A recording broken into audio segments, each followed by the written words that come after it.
I'm going to start off my conversation now with Ambrose. You saw this development. Now, when you saw all of these things, how does this come to you?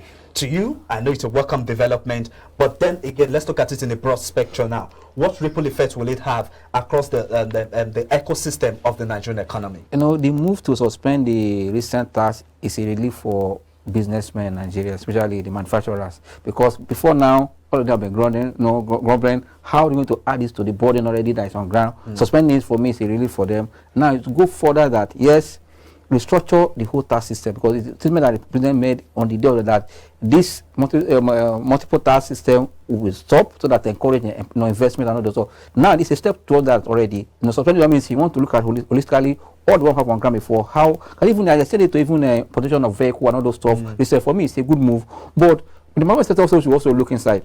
Not only tax is the issue they are facing today. Okay, tax is just one of it. Also, the assets which is their employee is the assets of most manufacturers. How are they addressing the issue of their assets? Because I tell you, the economy is not friendly, but how are they putting the that these assets you have will not leave you? Because I tell you, the one thing is that when you leave the key people that matter in your organization to elsewhere, for you to get there by people, that means I think the move that the president is doing, and also they too, as they are happy now, they are society, is to look inward. I know that the whole system environment has changed because cost of living has gone up, and they want to pay salary, they want to import. But I believe that you should also take out that asset, because if you have raw material, you have machine, without your personnel, that production process was incomplete. That means you need to extend this that president is doing now to their employer, to the employees they have, so that they can start treating them very well. So at the end of the day, we'll see goods coming out, because I tell you, it's not only just looking at government reducing tax, how also treating those that are working, so that at the end of the day, both the economy will be all with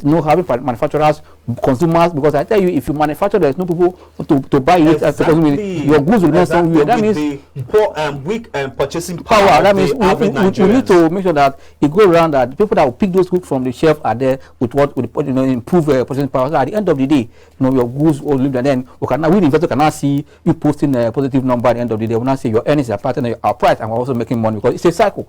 The multiplicity of taxation is not only the challenge that the business community is being faced with. There are other issues. Even inflation is even there. Now, there is no way you will talk about tackling the weak purchasing power of the average Nigeria without talking about tackling inflation. And now we're seeing that the Bank of America is coming out and saying that the federal government, the Central Bank of Nigeria needs to increase its MPR. Is it now 30% now? Yeah, exactly. I think by 700 basis points to 700 basis points. Now, with all of these fundamentals in place, what does the outlook of the operating environment actually look like? Well, first of all, I must commend President Tinubu for doing some of these reforms, and all that is to create fiscal stability and economic growth. Of course, to also improve the tax administration, and also recognizing the digital economy.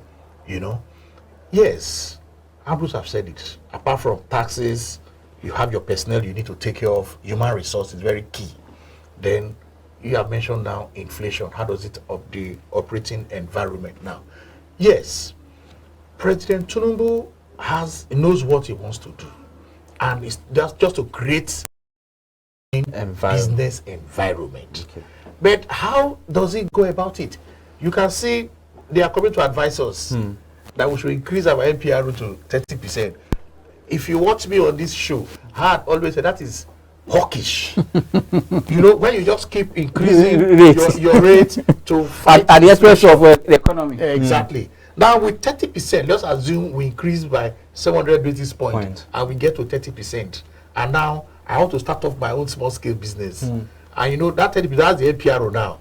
And the bank is saying, okay, you must bring 40%, you must pay 40% or 35%. How am I going to cope?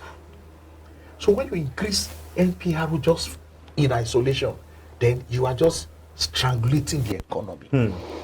Again, we must also note that what is the cost of our own inflation here? We have said it here on this program severally, that it's a cost push inflation, not because of excess money purchasing liquidity. Exactly. So it's cost push. So what are the things we need to do to reduce the cost of production? creating that enabling environment for manufacturers, for businesses. That is what the current president is trying to do. Amongst all the 4 executive orders that was signed by the president yesterday, we saw this one, the suspension of the 5% excise duty on telecom service. Now, I'm going to shift the question now to Kofi as we wrap up this segment now. What impact will this have on the telecom sector, and how is this going to boost growth in that space? Well, in the real sense, this act, even surprising when the president said that he has abolished it. Because the former Minister of Communication, Professor Pankadi, has fight it against Minister of Finance. Yes. It's supposed to start effective January, but it was suspended.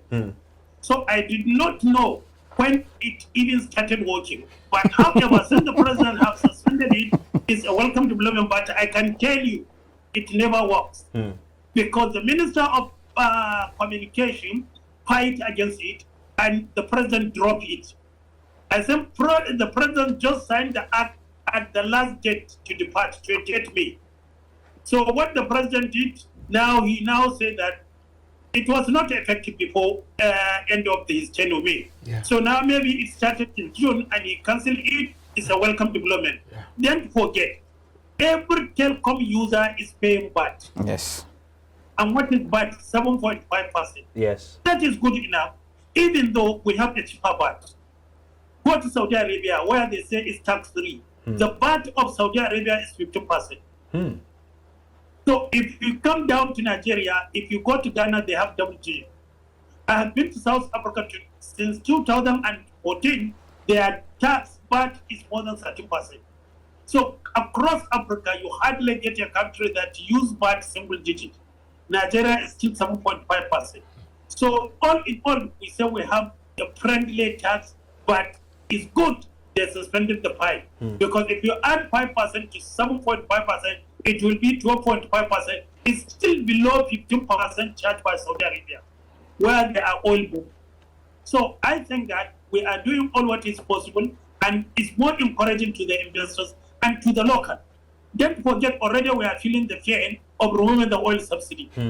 You spend 30,000 to 40,000 to fill your car now, instead of 10,000. And now, with this, you now go and add other tax to telecom. It makes us know where to rest. Exactly. And if we squeeze us, the economy will go down. No money to invest.